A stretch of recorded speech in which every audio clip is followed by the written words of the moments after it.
안녕하세요. 22년간 유일하게 대치동에서 대입 논술만을 가르쳐온 전경훈 선생입니다. 오늘은 논술을 시작하기 전에 어머님들이 학원 상담을 할 때 가장 많이 여쭤보시는 질문, 논술을 언제부터 시작해야 되나요? 그 질문이 가장 많으시죠. 먼저요, 가장 이상적인 답변을 드리자면요, 중2 무렵, 그러니까 사춘기 전후에 논술을 시작하는 것이 맞습니다. 지금 제 조카들 3, 4명인데요. 이 친구들은 중2, 사춘기 무렵부터 논술을 시켰고요. 하지만 어머니들 걱정하지 마세요. 이미 늦었냐고요? 네, 맞습니다만 다행히도 논술 전형은 상대적인 경쟁입니다. 상대적인 경쟁에서 맨 먼저 고려해야 될 것은요, 다른 친구들은 논술을 언제부터 준비하나? 네, 다른 친구들이 준비하는 바로 그 시기보다 빨리 준비하면 됩니다. 어머니들 간담회 때, 특히나 고2 겨울 간담회 때 가장 많이 드리는 얘기가 어떤 이야기냐면요, 주변에 어머님들 얘기 좀 듣지 말아라. 남들 하는 대로 그때보다 조금 더 일찍 시작하는 게 일반적으로는 맞다. 왜냐하면 대다수에 의해 이런 얘기들 나돌죠. 논술은 경쟁률이 너무 높고 로또 같은 전형이라서 합격 확률이 낮다.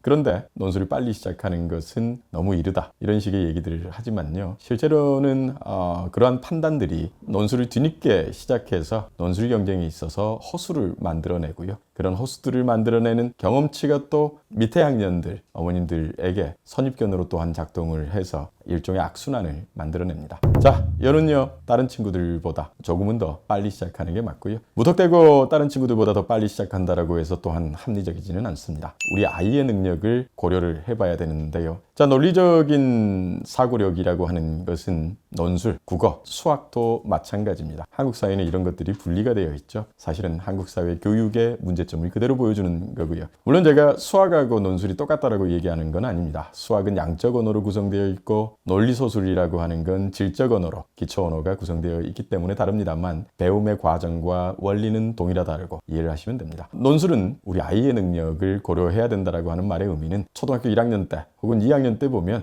1등부터 꼴등까지 성적이 나눠지게 돼요. 근데 고3 시기가 되면 신기하게도요, 누구나가 다 전교 꼴등도 초등산수, 사칙연산이나 이런 것들을 습득하게 됩니다. 뭐죠? 논리는요, 이성의 규칙입니다. 그 이성의 규칙 중에 가장 기초적인 것에 해당하는 능력은 누구나가 다 습득할 수가 있습니다. 하지만 각자에게 필요한 물리적 시간이 다릅니다. 1 더하기 1은 2, 2 더하기 3은 5와 같은 당연한 수학의 기초 논리를 당연하게 받아들이고 당연하게 활용하는 이 능력을 체득하기까지의 시간들이 각자의 친구들마다 다른 거죠. 논술도 마찬가지입니다. 우리 아이의 언어 능력이 우리가 수학에서 사칙연산에 해당하는 정도의 기초 능력들을 금방 습득할 수 있는 친구다 라고 한다면 조금 더 늦게 출발해도 늦지는 않겠죠. 다만 우리 아이의 능력만이 아니라 상대적인 경쟁자들의 능력도 고려를 해야 됩니다. 상위 그룹의 대학에 지원해서 합격까지 결과를 기대하고자 한다면 우리 아이가 언어의 기본,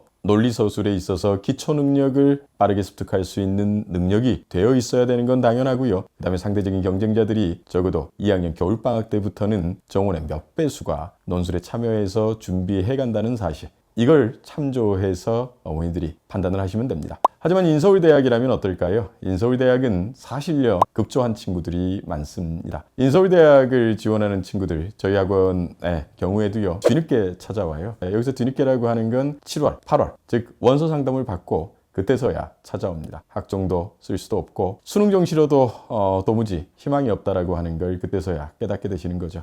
이 부분은 점점 더 강화되고 있습니다. 아시다시피 N수생들의 폭증들, 누적들, 이런 것들이 해년마다 가중되고 있으니까요. 문제는 뭐냐면 인서울대학을 시험 치는 친구들의 거의 대부분의 일반적인 친구들이 언어의 기초 능력이 되어 있지가 않습니다. 때문에 이 친구들은 어떨까요? 논리서술에 있어서 기초 능력을 기르기까지는 굉장히 물리적으로 시간이 더 드는 친구들입니다. 그럼 이 친구들이 원하는 건 근데 또 뭘까요? 조급해지잖아요. 시험 날짜까지도 시간이 별로 없기 때문에. 네, 이 친구들일수록 더욱더 기계적인 암기 수준의 리라이팅, 글쓰기, 모범답안, 공식, 틱, 이것들이 또한 원하게 돼요. 그래서 일종의 악순환이 벌어집니다. 결과적인 합격의 확률이 굉장히 떨어지는 이러한 시기에 논술에 참여하는 것, 이 또한 사실은 어머니들이 곰곰이 생각해 보셔야 되는 거고요. 자, 정리하겠습니다. 이걸 따주세요. 우리 아이의 언어 능력. 구체적으로는 2학년 때 수능 모의고사, 전국 단위의 수능 모의고사 성적에서 만약에 우리 아이가 2, 3, 4등급 왔다 갔다 해요. 자, 논리서술의 기초 능력을 우리가 습득하기에 불안정한 2, 3, 4등급.